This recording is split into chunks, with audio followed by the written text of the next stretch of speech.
My dad begged me to come to them for the holiday. After a 6-hour flight, I came, and he opened the door and said, "You will babysit your sister's kids while we are going on family trip." Then, my sister said, laughing, "Don't wipe your snot on them, kids." They laughed, until I shocked them with my announcement. Need to get this story off my chest because what happened over the holidays still has me shaking with anger. My family has always been messed up, but what they pulled this time crossed every line imaginable. Let me give you some background first. I'm the middle child with an older brother, Matthew, 32, and a younger sister, Tiffany, 26. Growing up, it was clear that Tiffany was the golden child and Matthew was the responsible firstborn, which left me as the family scapegoat. Every family has dynamics, but mine took it to an extreme level. Tiffany could do absolutely no wrong in my parents' eyes.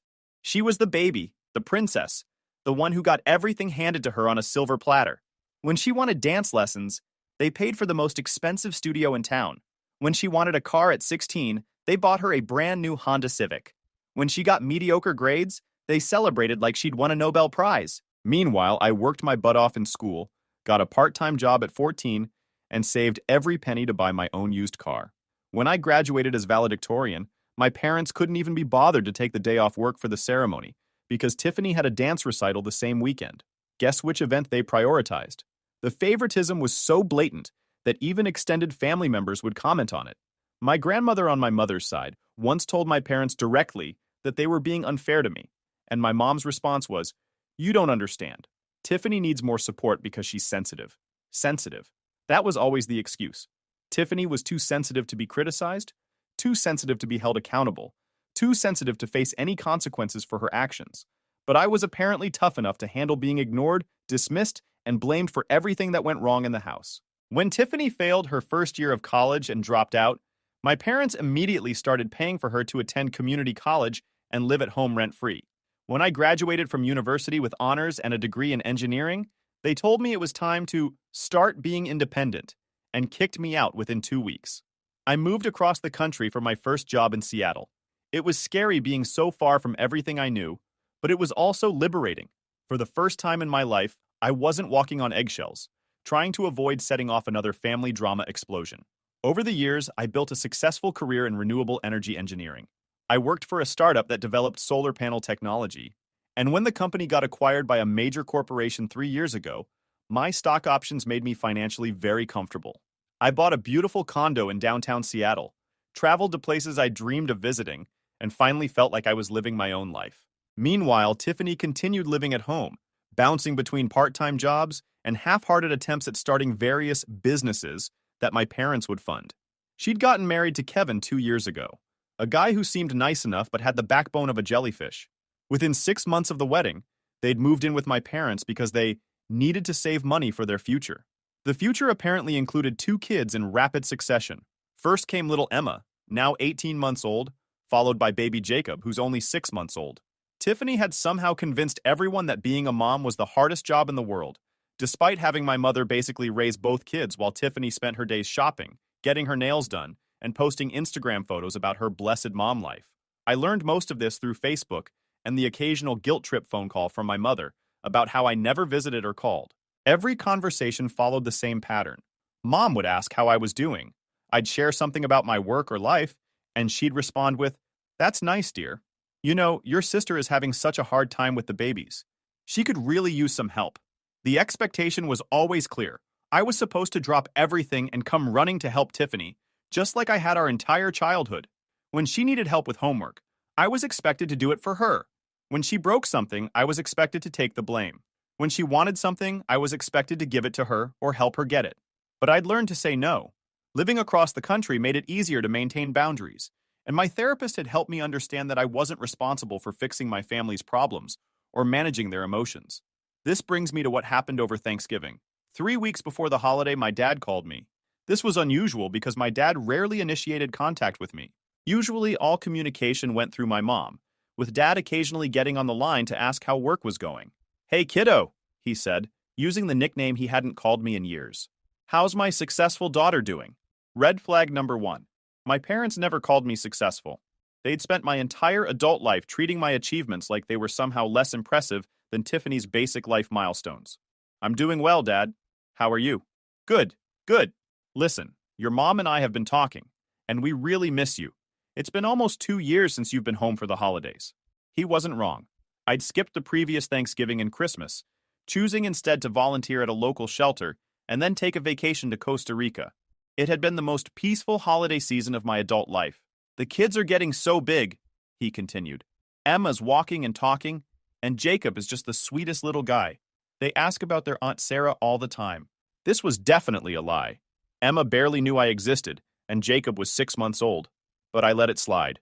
Tiffany and Kevin really want you to meet the kids properly, Dad said. And your mom has been planning this big family Thanksgiving dinner. She's invited your Uncle Mike and Aunt Linda, the cousins, everyone. It would mean the world to us if you came. The guilt trip was strong, but what really got me was the tone in his voice. My dad sounded genuinely emotional, like he really did miss me and want me there. I know it's a long trip, he continued, but we'll pay for your flight. Consider it an early Christmas present. We just want our family together for the holidays.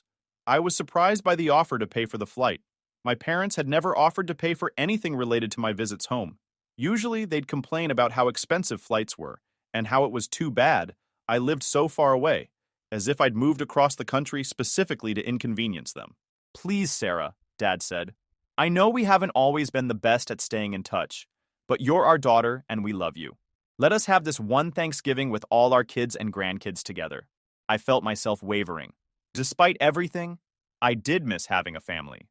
I missed the idea of belonging somewhere, of having people who were genuinely happy to see me. And Dad sounded so sincere. Okay, I heard myself saying. I'll come for Thanksgiving weekend. Really? The relief and joy in his voice seemed genuine. That's wonderful, sweetheart. Your mom is going to be so happy.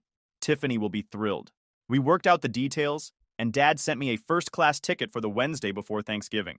I was touched by the gesture and started to think that maybe my family had actually grown and changed. Maybe becoming grandparents had given them some perspective on what was really important. The flight from Seattle to Kansas City was smooth, and I found myself actually getting excited about seeing everyone. I'd brought gifts for the kids and a nice bottle of wine for dinner. I was even looking forward to seeing Tiffany and meeting Kevin properly. When I landed, I texted Dad to let him know I'd arrived and was getting my rental car. He texted back, "Can't wait to see you. Come straight to the house." The drive from the airport to my childhood home took about 45 minutes, and I spent the time thinking about how I wanted the weekend to go. I was determined to be positive, to focus on the good moments, and to not let old patterns drag me down.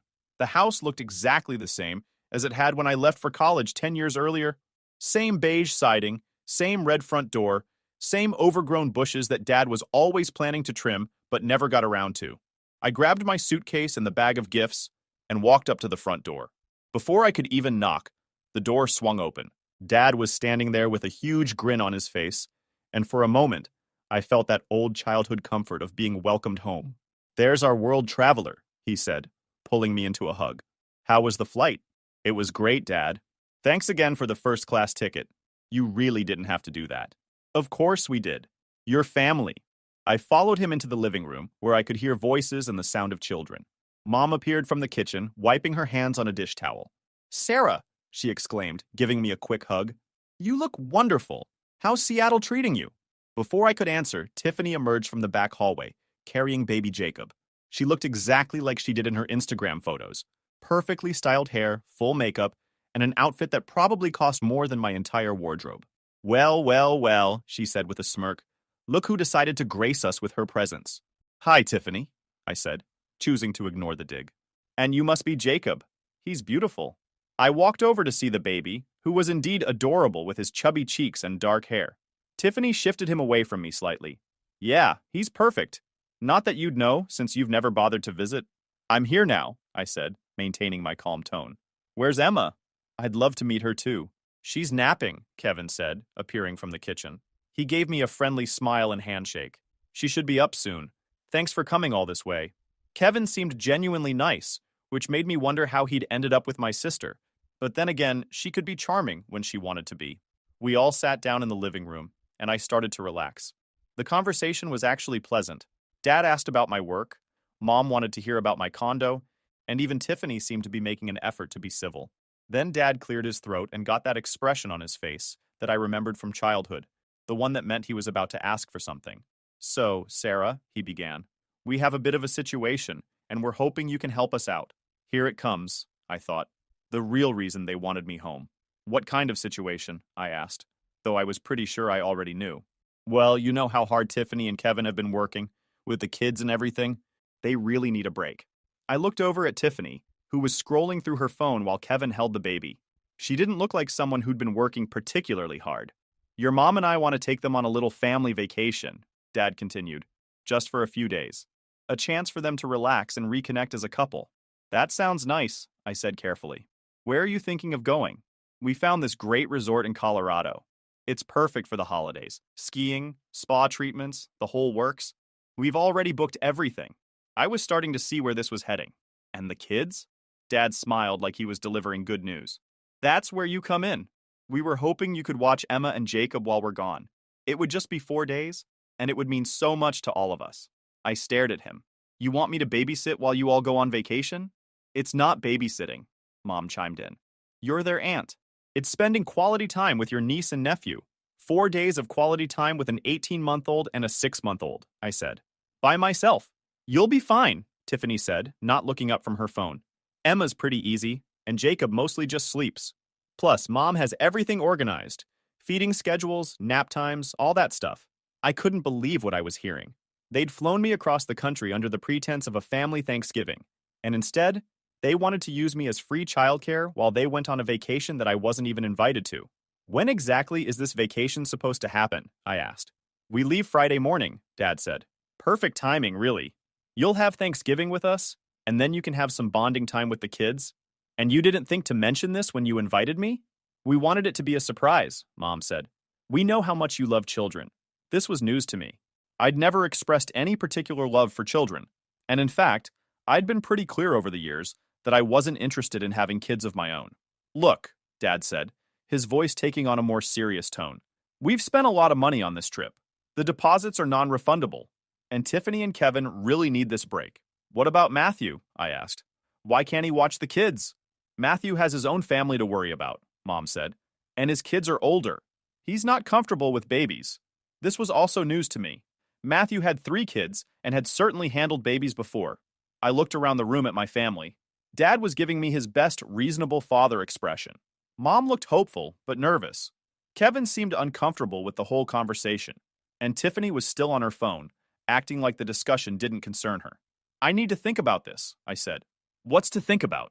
Tiffany looked up from her phone for the first time. You're single, you don't have kids, you have a flexible job. It's not like you have anything better to do. The dismissive tone in her voice triggered something in me. It was the same tone she'd used our entire childhood when she wanted something from me. I have a life, Tiffany. I have plans for my time off. What plans? Sitting in your condo alone? Come on, Sarah. For once in your life, do something for your family instead of just for yourself. The accusation hit me like a slap. I'd spent my entire childhood doing things for this family, and my entire adulthood trying to build healthy boundaries around it. I've always done things for this family, I said, my voice rising slightly. I did your homework for you in high school. I covered for you when you snuck out. I gave you my college savings when you needed money for your wedding dress. That was years ago, Tiffany said. I'm talking about now. About being there for your niece and nephew. You're the niece and nephew I've met for a total of 10 minutes? That's your fault for living so far away. I felt the familiar pattern trying to establish itself. Me getting defensive, her playing victim, our parents stepping in to smooth things over by asking me to give in. But I wasn't the same person I'd been when I left home. I need some air, I said, standing up. Sarah, Dad said, don't be dramatic. We're just asking for a small favor. A small favor would be picking up something from the grocery store or helping with dishes. 4 days of solo childcare for 2 babies is not a small favor. I walked outside to my rental car and sat in the driver's seat, trying to calm down. My phone buzzed with a text from my best friend Jenna in Seattle. How's the family reunion going? I started typing a response, then stopped. How could I even explain this situation? After about 15 minutes, Mom came outside. Honey, can we talk? I rolled down the window. What is there to talk about, Mom? I know this isn't what you were expecting, but please try to understand. Tiffany has been so overwhelmed with the babies. She cries all the time. She's not sleeping well. She and Kevin are fighting. She needs this break. Then why didn't you just ask me from the beginning? Why the whole charade about wanting me home for Thanksgiving? Mom looked uncomfortable. We knew you'd say no if we asked directly. And we do want you here for Thanksgiving. Both things can be true. But one thing is clearly more important than the other. That's not fair, Sarah. We love you just as much as we love Tiffany. It was such an obvious lie that I almost laughed. When's the last time you paid for Matthew to fly home? When's the last time you offered to watch his kids so he could take a vacation? That's different. Matthew lives closer. It's different because I'm the one you call when you need something, and Tiffany is the one you do things for. It's been that way our entire lives. Mom was quiet for a moment. I'm sorry you feel that way. I don't feel that way, Mom. It is that way. And I'm done pretending otherwise. I started the car. Where are you going? Mom asked, looking panicked. I'm going to get a hotel room and think about whether I want to stay for Thanksgiving dinner tomorrow. Sarah, please don't do this. Don't ruin the holiday over a misunderstanding. I'm not ruining anything. I'm just choosing not to be manipulated. I drove to the nearest hotel and checked in. The desk clerk looked sympathetic when I said I needed a room for the night, probably assuming I'd had a fight with my spouse or something. Once I was in the room, I called Jenna. That was fast, she said when she answered. How bad was it? I told her the whole story. By the time I finished, she was speechless. They flew you home to be their free babysitter? She finally said. Apparently. And they didn't tell you until after you got there? They wanted it to be a surprise. Jesus, Sarah. What are you going to do? I honestly don't know. Part of me wants to just fly home tomorrow and be done with all of them forever. But they're still my family, and those kids are innocent in all of this. The kids are innocent, but they're not your responsibility. You didn't choose to have them. Jenna was right, of course. But the guilt was strong. What if Tiffany really was struggling? What if she needed help, and I was being selfish? Then I thought about all the times I'd needed help over the years, and gotten none. When I was working 3 jobs to pay for college. When I had surgery last year and spent a week recovering alone in my condo. When I got food poisoning on a work trip and ended up in the hospital in Denver, and no one from my family even called to check on me. I ordered room service and spent the evening thinking. By morning, I'd made my decision. I drove back to the house around 10 a.m. on Thanksgiving Day. I could smell the turkey already cooking and could hear Emma's voice coming from the backyard. Dad answered the door. Sarah, thank goodness. We were worried about you. I'm fine, Dad. I just needed some space to think. And I've made my decision about the babysitting situation. His face lit up. Great. I knew you'd come through for us. Your mom has everything written down. Feeding times, nap schedules, emergency contacts. Dad, I interrupted. I'm not doing it. His smile faltered. What do you mean? I mean I'm not watching the kids while you go on vacation. I came here for Thanksgiving, and I'll stay for dinner today. But I'm flying back to Seattle tomorrow. But Sarah, we've already paid for everything. The resort, the flights, we can't just cancel. You should have thought about that before you assumed I'd agree. Tiffany appeared in the hallway behind Dad, holding Emma. What's going on? Your sister is being unreasonable, Dad said. She won't watch the kids. Tiffany's face went from confused to angry in about 2 seconds. Are you serious right now? We flew you here. We're paying for your hotel. You're not paying for my hotel. I'm paying for it myself. Whatever. The point is, we need you to do this. It's 4 days, Sarah. 4 days out of your precious, important life. 4 days that you never asked me about. You just assumed I'd drop everything for you, like I always have. Because that's what family does, Tiffany yelled, causing Emma to start crying. God, Sarah, could you be any more selfish? I haven't had a break in months. I'm exhausted. I'm overwhelmed. And instead of helping me, you're throwing a tantrum because we didn't ask nicely enough. I'm not throwing a tantrum. I'm setting a boundary. It's the same thing. Mom appeared from the kitchen, looking frazzled. What's all the shouting about? Sarah is ruining Thanksgiving, Tiffany said. She won't watch the kids, so now we can't go on our vacation. Oh, Sarah, Mom said, looking at me with disappointment. Why are you being so difficult? The familiar pattern was reasserting itself, me being painted as the problem, the difficult one, the one who was ruining everything for everyone else. But this time, I didn't take the bait. I'm going to go for a walk, I said. When I come back, I'd like to have a nice Thanksgiving dinner with my family. If you can't manage that, then I'll leave now and drive to the airport. I walked out before anyone could respond. I spent an hour walking around my old neighborhood, thinking about all the Thanksgivings of my childhood. The year I spent the entire day in the kitchen, helping Mom cook while Tiffany watched TV. The year I carved the turkey because Dad was busy helping Tiffany with a school project that was due the next day. The year I made pumpkin pie from scratch because it was Tiffany's favorite, and she pouted when she found out Mom had bought store-bought. When I got back to the house, Uncle Mike and Aunt Linda had arrived with their kids. Matthew was there too with his family. The house was full of people and noise and the smell of turkey and stuffing. "There she is," Uncle Mike said when he saw me. "The successful career woman. I heard you're doing big things with solar energy." "Something like that," I said, accepting a hug from him. "We're so proud of you, honey," Aunt Linda added. "It takes real courage to move across the country and build a life from scratch." It was nice to hear someone acknowledge my accomplishments instead of treating them as an inconvenience. Dinner was actually pleasant. I sat between Matthew's oldest daughter and Uncle Mike, and we had good conversations about work, travel, and books. Tiffany was at the other end of the table, and we managed to avoid interacting directly. After dinner, while the adults were having coffee and the kids were playing in the living room, Dad pulled me aside. "Sarah, I want to apologize for how we handled this situation." I was surprised. Dad rarely apologized for anything. "Your mom and I talked about it, and you're right. We should have been upfront about what we were asking. We should have given you a choice." "Thank you for saying that, Dad. But I hope you'll reconsider. Tiffany really is struggling, and we thought this vacation would help her family reconnect." "Dad, I'm not responsible for fixing Tiffany's problems. I never have been, despite what you and Mom have always expected from me." "That's not true, Sarah. We've never expected—" "Dad, stop. Please. We both know it's true. From the time we were kids, I was expected to accommodate Tiffany, to help her, to sacrifice for her, and I did it because I wanted your approval. But I'm not a kid anymore, and I'm not responsible for managing everyone else's emotions." Dad looked uncomfortable. "We love you both equally. You love us both, maybe, but not equally. And that's fine, Dad. Parents have favorites. But don't ask me to pretend otherwise, and don't ask me to keep sacrificing my own needs to make up for it." Before he could respond, Tiffany appeared in the doorway. "Are you still trying to convince her?" she said to Dad. "Just let it go. She's made it clear that her own comfort is more important than helping her family." "Tiffany," Dad warned. But she was just getting started. "No, Dad, let me say this. Sarah, I get that you're successful and important and busy. But these are your niece and nephew. They're innocent kids who deserve to have an aunt who cares about them." "I do care about them," I said quietly. "Really? Because you've seen Emma exactly twice in her entire life. You've never sent a birthday gift, never called to check on us, never shown any interest in being part of their lives.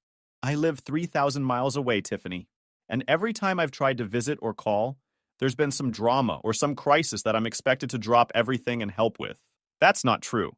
"It is true. Remember when I came home for Christmas 2 years ago? I was there for 3 hours before Mom asked me to drive to the store to buy last-minute ingredients, because you decided you wanted a different dessert. Remember when I called to congratulate you on your engagement, and you spent the entire conversation complaining about how I hadn't offered to pay for part of the wedding?" Tiffany's face was getting red. "You're being ridiculous." "Am I? Or am I just finally standing up for myself?" "Standing up for yourself? You're abandoning your family." "I'm not abandoning anyone. I'm just refusing to be the family doormat anymore." That's when Tiffany really lost it. "You know what, Sarah? You're pathetic. You're 30 years old. You live alone in some city where you don't have any real friends. You've never been married. You'll probably never have kids. And the only thing you have to show for your life is a job that you think makes you better than the rest of us." The room went dead silent. I could hear Uncle Mike and Matthew's conversation stop in the next room. "And you know what else?" Tiffany continued, her voice getting higher. "Nobody wants you here anyway. Mom and Dad only invited you because they felt sorry for you. I only wanted you to watch the kids because I figured since you have no life of your own, you might as well make yourself useful to people who actually matter." I felt like I'd been punched in the stomach. Not because what she said was particularly clever or cutting, but because of the venom in her voice. This was what she really thought of me. But instead of crying or getting defensive, I felt something else. Clarity. "Thank you, Tiffany," I said. She looked confused. "What?" "Thank you for finally being honest about how you feel about me. It makes what I'm about to tell you so much easier." I walked over to my purse and pulled out an envelope. "I came here with a surprise for the family," I said. "I wasn't going to announce it until tomorrow, but I think now is the perfect time." Dad looked curious. Mom appeared in the doorway, probably having heard the yelling. Matthew and Uncle Mike came in from the living room. "What kind of surprise?" Mom asked. I opened the envelope and pulled out a document. "I've been looking for a way to give back to the community, and I decided to start a scholarship fund for students studying renewable energy engineering. I'm donating $500,000 to establish it." There were gasps around the room. Uncle Mike whistled low. Matthew said, Holy shit, Sarah. But I wasn't done. I'm also buying a house here in Kansas City. Not to live in, but to turn into a transitional housing facility for single mothers who are trying to get back on their feet. More shocked expressions. And finally, I said, looking directly at Tiffany, I'm setting up trust funds for Emma and Jacob, $50,000 each, to be used for their education when they turn 18. Tiffany's mouth fell open. You're... what? I'm setting up trust funds for your children. College funds, essentially. Because unlike what you just said, I do care about them, and I want them to have opportunities. The room was completely silent. But here's the thing, I continued. The trust funds come with conditions. The money can only be used for education, college, trade school, whatever they choose. And if at any point before they turn 18, you or anyone else in this family tries to manipulate me, guilt trip me, or treat me the way you've treated me today, the funds will be donated to charity instead. Sarah, Dad started. I'm not finished. I looked around the room. I love you all. I really do. But I'm done being the family scapegoat. I'm done being the one who's expected to sacrifice and accommodate and fix everyone else's problems. I'm done being treated like I'm less important than everyone else. I put the document back in the envelope. Tiffany, you want to know why I've never been married or had kids? It's because I spent so much of my life trying to earn love from people who had already decided I wasn't worth it. I focused on my career because it was the only place where my efforts were appreciated and rewarded. Tiffany was crying now, but I couldn't tell if it was from guilt or just shock. But I'm not pathetic, and I'm not lonely. I have a good life. I have friends who value me, work that fulfills me, and financial security that I earned through my own efforts. I don't need this family's approval anymore. I walked toward the front door. Where are you going? Mom asked, her voice small. I'm going back to Seattle. My flight isn't until tomorrow, but I think it's better if I leave now. Sarah, wait, Dad said. Let's talk about this. Let's work it out. There's nothing to work out, Dad. You all made your positions very clear. Tiffany, especially. I looked at my sister, who was still crying. For what it's worth, Tiffany, I hope you get the help you need. And I hope someday Emma and Jacob will understand why their college funds came with strings attached. Don't leave like this, Mom pleaded. It's Thanksgiving. It is Thanksgiving, I agreed. And I'm thankful that I finally have the self-respect to walk away from people who don't value me. I picked up my suitcase, which I'd never unpacked. The trust fund paperwork will be mailed to you next week, I said. My lawyer will handle everything. And just so we're clear, this is the last time I'll be coming home for a holiday until I receive genuine apologies from everyone in this room. Sarah, Matthew said, speaking up for the first time, I think you're overreacting. I turned to him. Really? When's the last time Mom and Dad asked you to cancel your plans to watch someone else's kids? When's the last time they flew you across the country under false pretenses? He didn't answer. That's what I thought. I walked out the front door and loaded my suitcase into my rental car. Through the window, I could see my family standing in the living room, all of them looking shocked and confused. As I drove away, my phone started buzzing with calls and texts. I turned it off and drove straight to the airport. I was able to change my flight to a red-eye that left at midnight. I spent the 5 hours before departure at an airport bar, thinking about what had just happened. For the first time in my adult life, I had stood up to my family completely. I hadn't tried to smooth things over or find a compromise. I hadn't accepted blame or tried to manage their emotions. I had simply told the truth and walked away. It should have felt liberating, but mostly I felt sad. Sad that it had come to this. Sad that my family's love had always come with conditions. Sad that I'd wasted so many years trying to earn something that was never going to be freely given. But underneath the sadness was something else. Peace. For the first time in my life, I had chosen myself first. And that felt pretty good. The flight back to Seattle was quiet, and I spent most of it looking out the window at the lights of cities passing below. When I landed, I took a taxi to my condo and sat on my balcony, watching the sunrise over the city. My phone had 47 missed calls and 23 text messages. I deleted them all without reading them. Over the next few days, the calls and messages continued. I blocked my parents' and Tiffany's numbers but kept Matthew's unblocked in case there was a genuine emergency. A week later, he texted, I think you should know that Mom and Dad canceled their Colorado trip.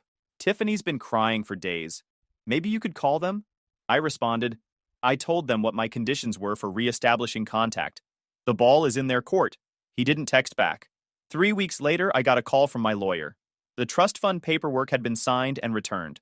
Along with it was a handwritten note from my mother. We're sorry. We love you. Please call when you're ready. And it wasn't much, but it was a start. I'm not ready to call yet. Maybe I will be someday. But for now, I'm focusing on my own life, my own happiness, my own peace of mind. And you know what? It feels pretty good to finally put myself first. YouTube just dropped this new hype feature. If you're hooked on this story, smash that hype button. It tells YouTube this video deserves to blow up, and it keeps even crazier stories coming your way.